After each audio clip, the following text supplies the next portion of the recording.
Hello and welcome in, you guys. I'm going to take a moment to go over astrology with you guys for 10 minutes. Please stay tuned. Please sit in because this is huge. May is a big month. May is a big month for change. Also, it's going to follow the whole summer and the rest of the year. So this is a huge deal. We have two big dates. May 14th. Now, mind you, we have a full moon in Scorpio on May 12th. This is different. This is Vedic astrology. We're looking at Vedic astrology, sidereal astrology, completely different from Western. Your chart is definitely different from Western to Vedic. I will tell you that right now. Higher degrees, you'll keep your sign. But if you have low degrees, your sign is changed to the before. For instance, me, I have moon in Scorpio in my Western. However, in sidereal, it moved to Libra. I have moon in Libra. My rising sign is Taurus. My sun is Cancer. However, my moon is not Scorpio in sidereal. My moon is Libra. So depending on your chart and where your degrees are, you can have a different chart. Your chart can change. Now, also, another thing about sidereal is it's very predictive. So that is why I like to study Vedic astrology, because it's very predictive. It's very on point. The planets and everything are a little different, but things actually do predict. You will be able to predict things. So I love astrology and tarot together because I do a lot of predictions. However, May 14th is Jupiter in Gemini. Jupiter is huge. It's expansion. Jupiter is big things, big changes. Also, you have Sun in Taurus. So the Sun is in Taurus, Jupiter is in Gemini in May 14th. Big day. Mark it on the calendar. I would just mark it on the calendar.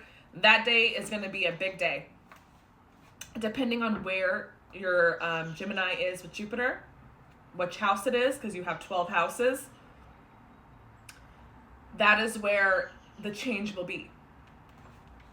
Now, you have new moon in Taurus on the 26th. Excuse me, I'm having coffee. I have an espresso, so I'm ready to go. Okay, so we have on the 29th of May, which is going to be amazing. Let me tell you that, just absolutely great. We're having Rahu in Aquarius and Ketu in Leo. So if you don't know what Rahu and Ketu are, they are basically in the Vedas. They are like your north node and south node. So that is going to be different in your chart with the Vedics. So Rahu in Aquarius, Ketu in Leo. That is huge because Aquarius is all about humanitarians. Leo is all about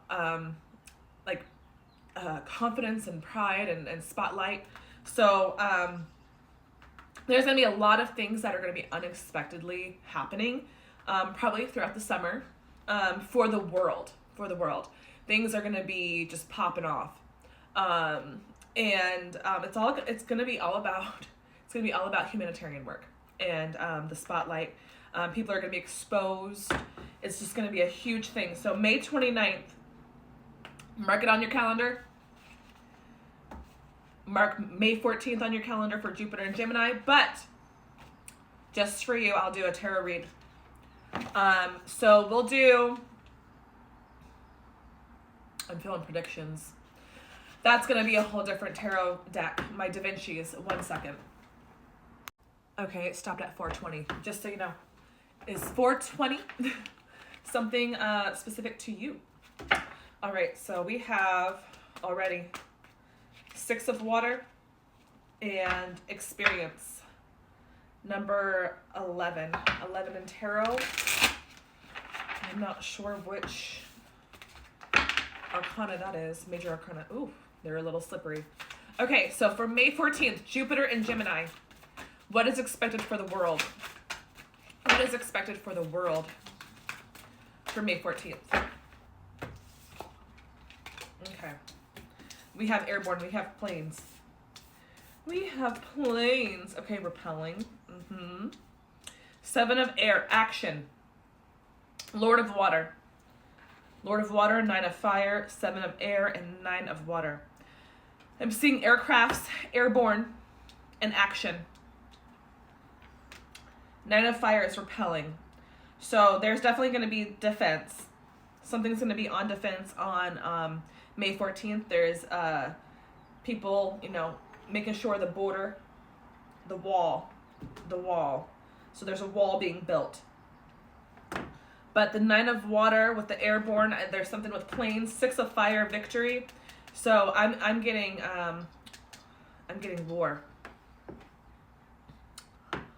With the horses and the batons here. 7 of air with action. There's something going to be about babies. Something with the children. Something with the babies. Lord of water. So we're talking Page of Cups. There's going to be an offer. 9 of fire. 9 of wands. Guarded. 7 of air, which is 7 of swords. That's lies and deceits. 9 of water. 9 of cups. Contentment and happiness. 6 of fire is 6 of wands, which is the victory, which is the coming home. So maybe the war is over.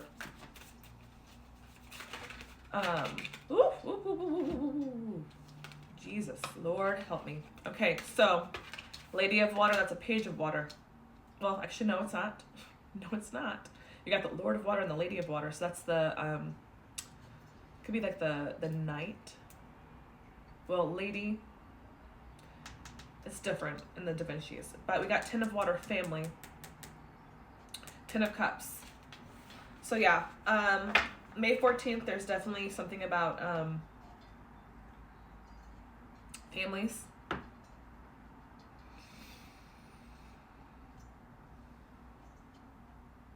Families coming together.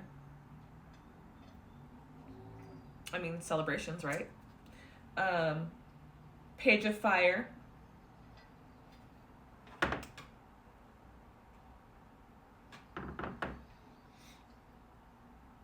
That's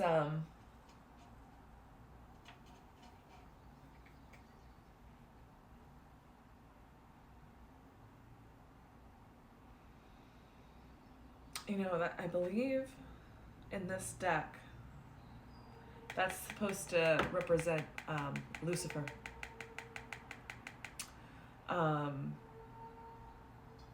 So something's being played out.